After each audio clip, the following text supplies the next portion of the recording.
ये जो कुछ हुआ अक़वाम मुत्तहिदा की इंसानी हकूक़ कौंसिल के इजलास में, जो इसराइल ने एक सियासी जमात तहरीक इंसाफ के हक़ में आवाज़ बुलंद की और पाकिस्तान के अंदरूनी सियासी मामलात में मुदाखलत की, हालांकि पाकिस्तान तो इसराइल को तस्लीम ही नहीं करता। हमारे उनके साथ किसी किस्म के सियासी सफारती ताल्लुकात भी नहीं हैं। इसके बावजूद उन्होंने ये एक आवाज़ वहाँ पे उठाई और कुछ नुकात का इजहार किया। उसके ऊपर आज बात करना बहुत ज़रूरी है, क्योंकि ये अगर आप ये समझें, और आपके समझने के लिए ये बात कर रहा हूँ कि ये यकदम से नहीं हुआ, अचानक नहीं हुआ। इसके पीछे एक बाकायदा मनसूबा बंदी, हिकमत अमली और साथ ही साथ एक वाज़ेह प्लानिंग जो थी वो शामिल थी। ख़ास तौर पर जब सियासी और सफारती मामलात होते हैं तो उसमें इस प्लानिंग को और उस टाइमिंग को मद्देनज़र रखा जाता है। और यही काम इसराइली नुमाइंदे ने अक़वाम मुत्तहिदा के जो इंसानी हकूक़ की तंजीम है उसके इजलास में किया, और ये सारा कुछ तयशुदा मनसूबा बंदी का हिस्सा था। अब ये कहानी का दूसरा रुख जाने कि ऐसा क्यों हुआ, उसके लिए ये समझना ज़रूरी है। ये साथ साथ कुछ तस्वीरें चल रही हैं, ये आप देखते जाइएगा, आपको ख़ुद आइडिया हो जाएगा कि मैं जो बात कर रहा हूँ उसमें कितना वज़न है या सदाकत है। ये एक मुकम्मल जो कहानी है और मेहनत है महीनों की, और इसके जो चंद हक़ाइक़ हैं वो बहुत ज़रूरी हैं ताकि आपका जो नॉलेज है उसमें इजाफ़ा हो। ये जो आप तस्वीर देख रहे हैं डॉक्टर आसिफ महमूद, ये एक पाकिस्तानी अमेरिकन हैं, और ये तस्वीर उनकी है अमेरिका की नायब सदर कमला हारिस के साथ। और ये जो कमला हारिस हैं ये इंडियन निजाद हैं, इंडियन निजाद अमेरिकी हैं, और डॉक्टर आसिफ महमूद जो हैं ये कादियानी हैं, ये भी याद रखें।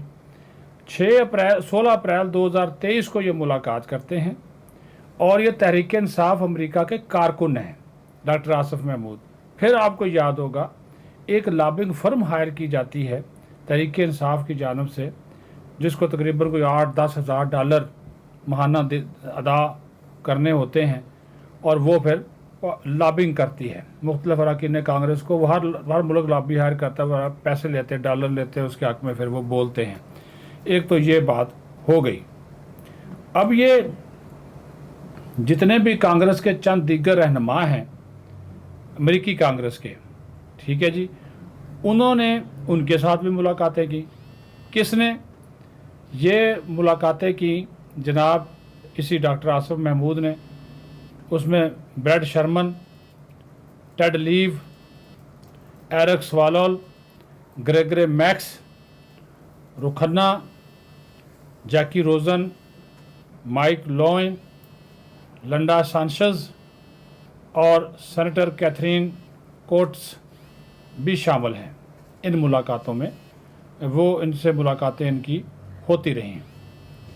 अब अगर आप इन शख्सियात की जो प्रोफाइल है उसके ऊपर गौर करें तो आप ये दंग रह जाएंगे ये बात जानकर भी कि हैरान कुन तौर पर इन लोगों में से, जिस तरह मैंने पहले बताया कि जो कमला हारिस हैं वो भारतीय अमरीकी हैं, जिसने हलफ उठाने के बाद भारतीय वज़ीर-ए-आज़म नरेंद्र मोदी से मुलाकात भी की थी। जो कांग्रेसमैन हैं ब्रैड शर्मन और इसकी बीवी, ये दोनों जो हैं वो यहूदी हैं। कांग्रेस वो मैन जैकी रोज़न ने सियासत में आने से पहले हैंडरस में एक इस्लाही यहूदी इबादत गाह की सदर के तौर पर खिदमात अंजाम दी। कांग्रेसमैन माइक लियोन जो इस कैलिफोर्निया प्लान का हिस्सा है, वो भी एक यहूदी घराने में परवरिश पा चुके हैं, और इसका बाप भी एक यहूदी था। यानी ये जितने भी लोग इस कैलिफोर्निया प्लान का हिस्सा थे वो ना सिर्फ यहूदी, नसरानी, कादियानी और हिंदू थे, बल्कि पाकिस्तान दुश्मन भी थे। इन मुलाकातों के नतीजे में एक जामे मंसूबे पर इत्तफाक हुआ। इस मंसूबे को कैलिफोर्निया प्लान का नाम दिया गया, और इस प्लान के 6 बुनियादी निकात के ऊपर इत्तफाक हुआ।